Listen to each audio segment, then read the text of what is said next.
In the final days of 2019, the Democratic presidential candidates hit the campaign trail, hoping to head into the new year with new momentum from last week's debate before voting begins just 6 weeks away.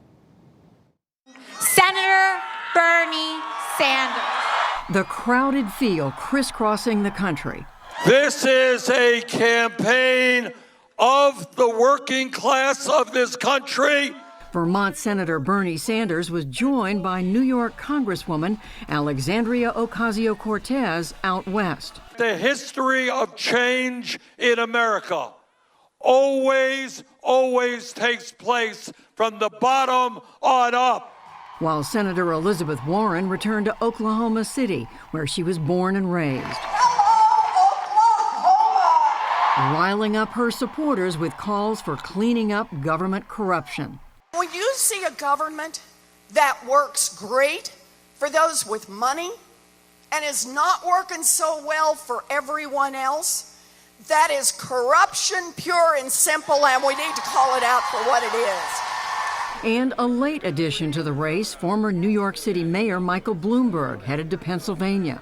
I can't imagine another 4 years of Donald Trump. We just have to find ways to beat him in November. Jumping in just a month ago, Bloomberg has shot up in recent polls after spending millions of his personal fortune on campaign ads. The others in the race spent a lot of time in Iowa, hoping to sway voters who remain largely undecided, with just 6 weeks before the state's first in the nation caucuses. Former Vice President Joe Biden traveled across the Hawkeye state, knocking on doors and talking to voters at a local Christmas tree farm. Speaking at a town hall, he focused on the importance of unity. You know, our democracy, I think, is in trouble. And we're at a breaking point. And I think we need a president who can rise above the personal attacks and actually reach out and try to heal.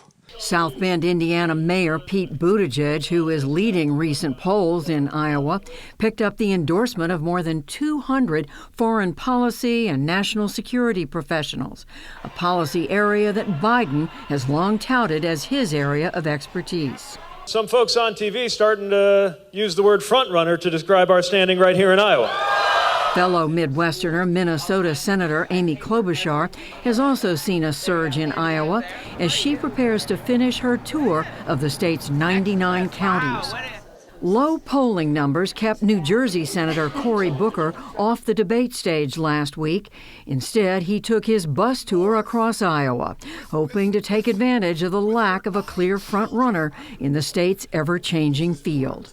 My whole campaign is based on this idea that we need a revival of civic grace in our country. We need a more courageous empathy for each other. Meanwhile, President Trump was also out speaking to his supporters at a conservative conference in Palm Beach, Florida.